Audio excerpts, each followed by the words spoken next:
Praise the lord. దేవునికి మహిమ కలుగునుగాక. ప్రతిరోజు క్రమం తప్పక వాగ్దానాన్ని వీక్షిస్తున్న ప్రతి ఒక్కరికి యేసయ్య నామంలో ప్రత్యేక వందనములు.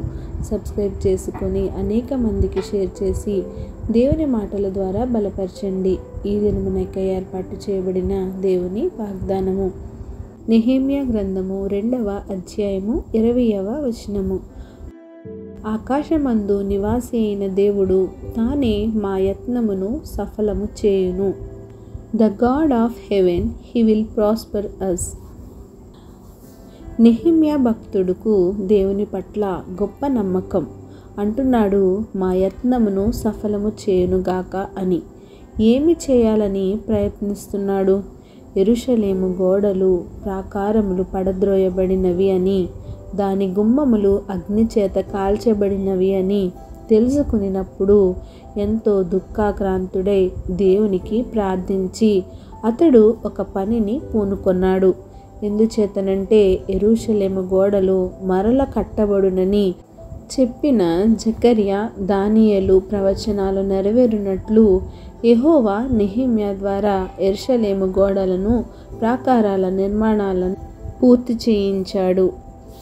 అవి కట్టబడకుండా ఎన్నో కుట్రలు, అడ్డులు, ఆటంకాలు ఎదురైనప్పటికీ ఒక సామాన్యుడైన నెహెమ్యా అర్తహషస్త రాజుగారి గిన్నె అందించువాడు అయినా, కేవలం రాజుగారికి ద్రాక్ష రసం అందించే పానదాయకుడు, అటువంటి వాటిని దేవుడు ఎన్నుకొని పాడైన యెరూషలేము ప్రాకారములను దేవుడే కట్టించాడు. నెహెమ్యా తీసుకున్న తీర్మానం, అతని ప్రార్థన వలె ఆ కార్యం సాధించగలిగాడు. కన్నీటితో ప్రార్థించాడు.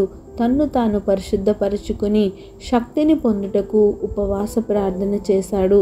తన పాపాలను, తన వారి పాపాలను క్షమించమని పశ్చాత్తాపంతో ప్రార్థించాడు. దేవుని యొక్క వాగ్దానాలను గుర్తు చేసుకొని వాటిని నెరవేర్చుమని పట్టుదల కలిగి ప్రార్థించాడు. దేవుని శక్తి సామర్థ్యాలు ఎరిగిన వాడే నమ్మికతో ప్రార్థించాడు. కనుకనే ఈ విధంగా అంటున్నాడు, ఆకాశమందు నివాసి అయిన దేవుడు తానే మా యత్నమును సఫలము చేయును అని. అంతటి గొప్ప కార్యమును జరిగించునని నమ్మాడు. కనుకనే ఆ పనిని పూనుకొని సమాప్తం చేశాడు.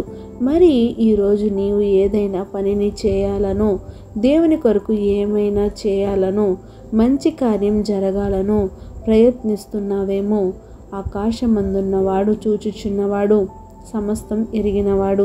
నెహెమ్యా వలె అది ఎంత గొప్ప పని అయినా నీ దేవుడే నీ యత్నమును సఫలము చేయునుగాక. ఆమేన్. చిన్ని ప్రార్థన. సకల ఆశీర్వాదాలకు కారణభూతుడైన మా ప్రియ పరలోకపు తండ్రి, మీరిచ్చిన వాగ్దానమునకే వందనాలు దేవా.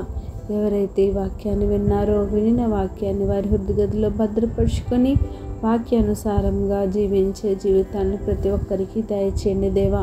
మరి ఈ సమయంలో నాయన మీరు ఇచ్చిన వాగ్దానాన్ని బట్టి నాయన మేము నమ్మిక కలిగి, నిరీక్షణ, విశ్వాసము, పట్టుదల కలిగి ఏదైనా పనిని మేము పూనుకున్నప్పుడు నాయన మీ మీద భారము వేసి అది జరిగించాలనే తృష్ణతో మేము ముందుకు సాగిపోయే కృపను మాకు ఉంచండి. ప్రార్థన అవసరకొని ప్రతి ఒక్క బిడ్డని సంఘంలో జ్ఞాపకం చేసుకోండి. వారి అవసరతలను, అక్రతలను తీర్చండి. కుటుంబ సమస్యలతో, భార్యాభర్తల మనస్పర్ధలతో ఉన్న ప్రతి ఒక్క కుటుంబాన్ని మీరు ఆదరించండి. ఆర్థిక ఇబ్బందులు, ఉద్యోగలేమి, అవివాహితులను, సంతానలేమితో ఉన్నవారిని, అనారోగ్య స్థితిలో ఉన్నవారిని, పాపంలో కూరుకుపోయిన వారిని ప్రతి ఒక్కరిని లేపి సమస్త ఘనత, మహిమ, ప్రభావం మీరు ఆరోపించుకుంటారని యేసుక్రీస్తు పరిశుద్ధ నామమున ప్రార్థించి అడిగి వేడుకొంచున్నాను మా తండ్రి. Amen. God bless you all.